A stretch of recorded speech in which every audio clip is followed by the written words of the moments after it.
to the real Monster D. That would be me. So, Godzilla and King Kong are in the spotlight again, huh? They have a fancy new movie together. They are perpetually in this dance of popularity. Both have had many movies, and both have had their fair share of cartoons. Godzilla had his 1973 Hanna-Barbera cartoon, as well as the 1998 TriStar tie-in series, Godzilla the series. But not to be outdone, King Kong, back in the 60s, had his King Kong show by Rankin Bass, and he also had the 2001 Kong the Animated Series. But you know who is missing from the picture? Gamera. Where are the Gamera cartoons? Where is my Gamera animation? Why has this never happened? Or has it? In fact, there is one place you can journey to find some prime Gamera animation. A most unexpected of places, that is Justice League Unlimited. Yes. It was in Season 3, Episode 3, called Chaos at the Earth's Core. This episode actually began with a bang, with Gamera attacking the city. Oh, can you believe it? And I thought he was guardian of the universe. Well, in any case, he was battling a sort of ragtag group of lesser Justice Leaguers and having a great time doing it. Oh, what is that you say? That was not Gamera. How could it be? Well, perhaps it was an imposter, but let us look at the facts. Well, you see this creature here. It, of course, had that hair, but I tell you, that hair was nothing but a wig. It was false. It really was Gamera. And besides, it is not like this thing was so different from Gamera as was Toka from the 2012 Teenage Mutant Ninja Turtles series. Oh, this turtle breathed fire, but of course, what kaiju doesn't breathe fire, right? That is nothing. But look how this turtle gets itself around.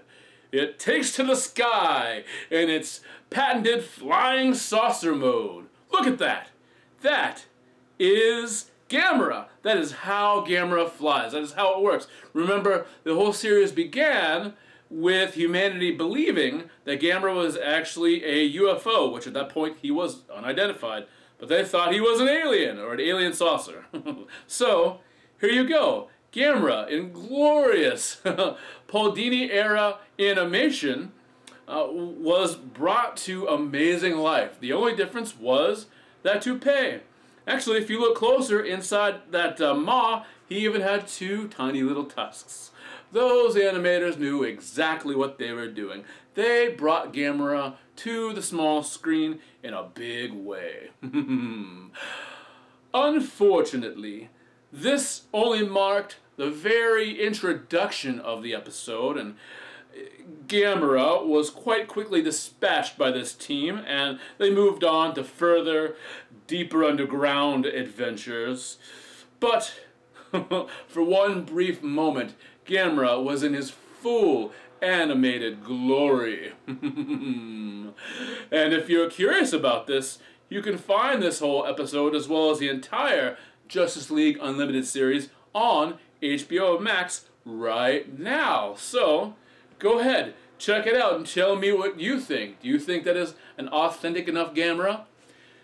And how would you like a full-fledged Gamera animated series done in this style?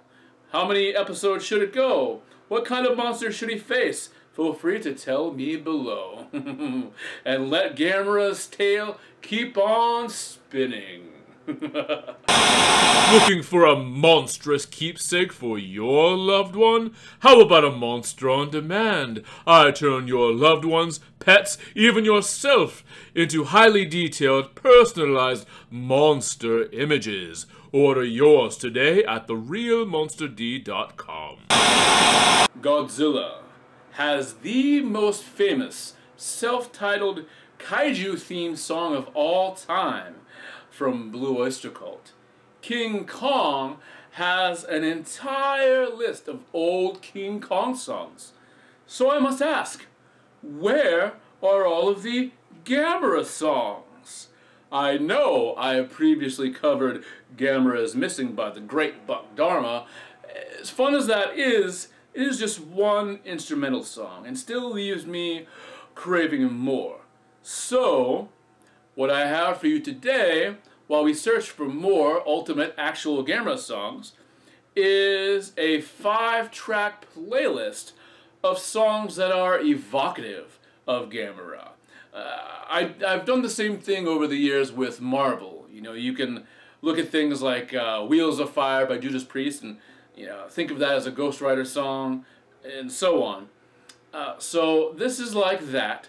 Imagine any of these songs playing before a brand new Gamera trailer, much like how Rob Zombie's Super Beast played before the Godzilla 2000 trailer. So, let us dive in. The first song I have is called Fight or Fall by Riot, which you can find on their Thundersteel album. I choose this song despite its medieval overtones because of that beautiful chorus and how it rolls from Fight or Fall to In the Name of the Children. And you know, Gamera is all about rescuing children. Yes. And this song also heavily indicates that one side or the other is definitely going to fall. One of us is not going to survive, and Gamera's fights all throughout history have famously decided the fate of any monster he faces. Almost none of them survive, and Gamera himself is frequently brought to the edge of his own mortality. Next, we have Save Us by Accept. You can find this on the I'm a Rebel album, or this I'm a Rebel Breaker double album, which I have. And Save Us talks about a weird light and about being taken up, and again, just a chorus that keeps on ringing with Save Us! Save us! Fits right in there with Gamera's heroic stature. Next, I have the song Sacrifice by Motorhead. You can find this song on the Sacrifice album or on this 2-disc Best Of compilation, which packs quite a bit in here. But Sacrifice is very heavy, very brutal, very pounding. This would be the kind of song I would play over anything that resembled the Heisei series of Gamera movies. Much more brutal than his old Showa silliness. Yes. So this song talks very much about an ultimate weapon, and the fact that it brings up the word sacrifice, which you know is Gamera's ultimate last defense, is sacrificing himself. That is one of the things he is famous for. So, Motorhead's Sacrifice. Next comes from the awesome latest entry in Judas Priest repertoire, Flamethrower, from their Firepower album. Firepower itself may well have been a contender, but I went with Flamethrower because it just felt so much more direct and mean and visceral. And whenever you see Gamera's flame breath going, he just looks like one big turtle-shaped flamethrower. You're on the run from the stun of the flamethrower. And if you're any monster unfortunate to be caught in Gamera's fiery breath, you should be on the run too. And last but not least, I have chosen the song Take Me Away by Blue Oyster Cult, found in their Revolution by Night album. Now, this song is very clearly about aliens, alien abductions, UFOs, and the desire for proof that such things exist. So why do I bring this to Gamera? Well, remember, when Gamera first appeared, he was seen by the populace in his first film almost exclusively in his flying saucer mode. So everyone thought that he was some sort of alien craft.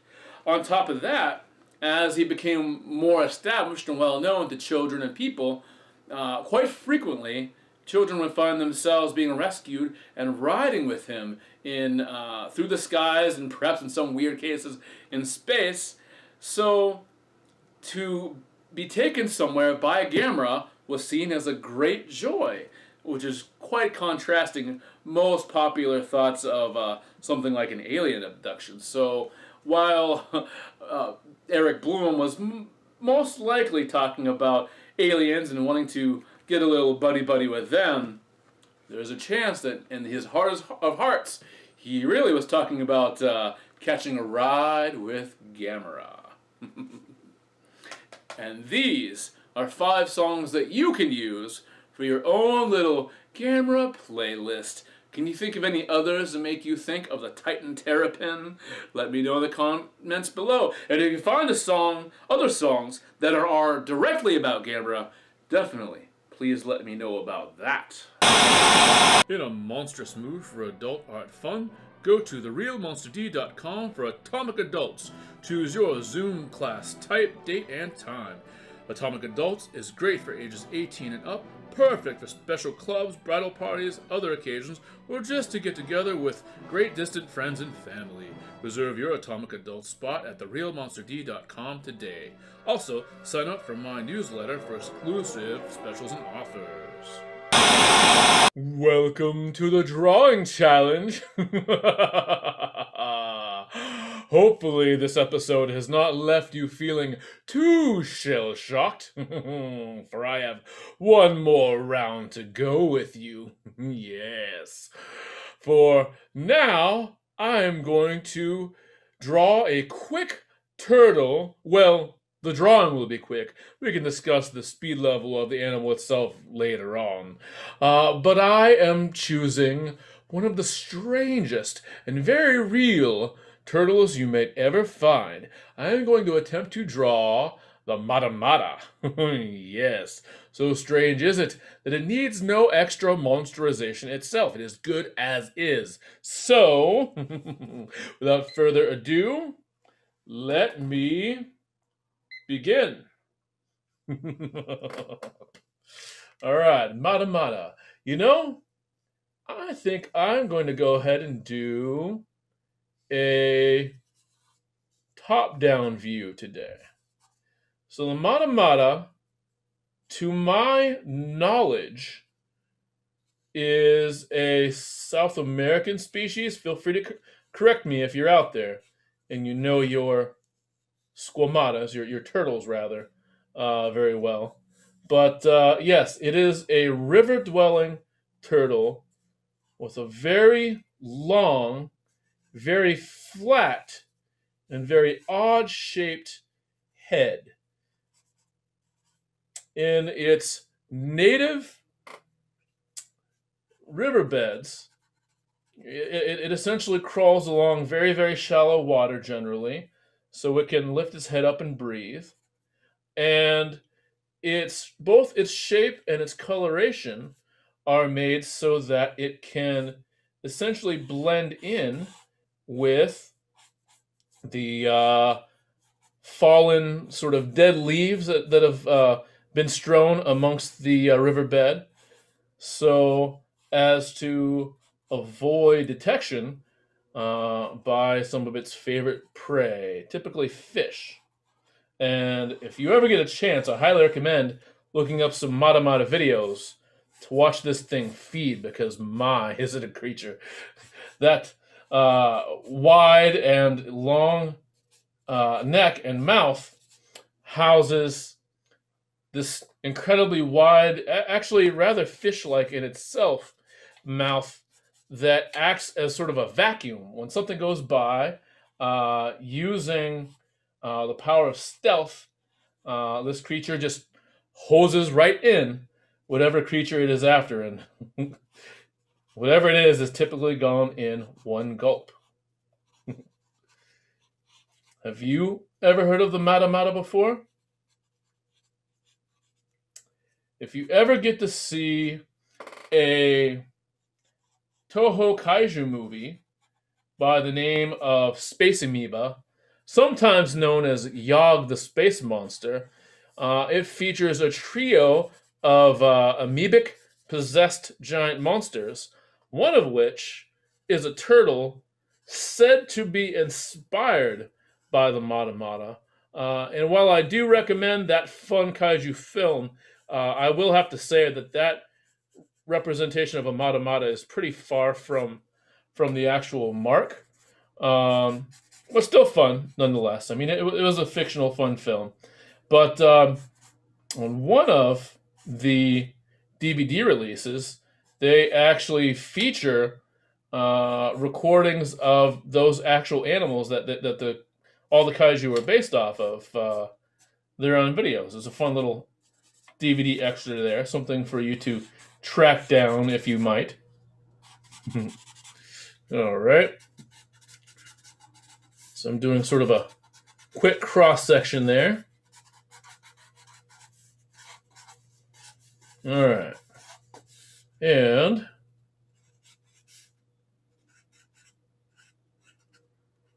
seem to recall them having pretty crazy looking eyes, but I have to look that up again later on. This is purely from memory. I like sort of practicing drawing things that I'm interested in, both with and without reference, just to see how sharp I really am in their knowledge.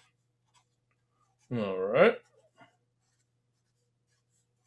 On some level, these Mata Matas do also remind me a bit of snapping turtles, which I have dealt with in close quarters a number of times.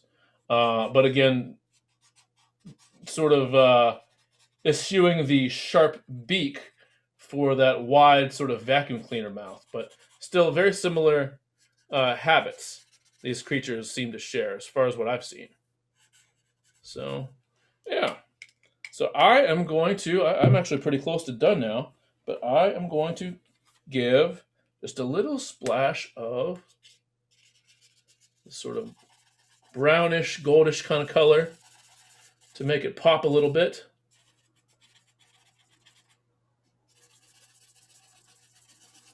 All right. Now add a little bit of this right here. If I have time, I may add a third color. Uh-oh. Apparently I do not have time. Let me sign this fellow. And there we go. That is the Mata Mata. What do you think? Now that you have likely Googled the actual creature, how close do you think I got? Feel free to tell me in the comments. And I hope that you have enjoyed not only this drawing, but this episode entire. If you have, will you please not hit the like button and toll that bell and keep on coming back so you can be ready, willing, and salivating for the very next episode of The Real Monster D. Stay monstrous. Wow.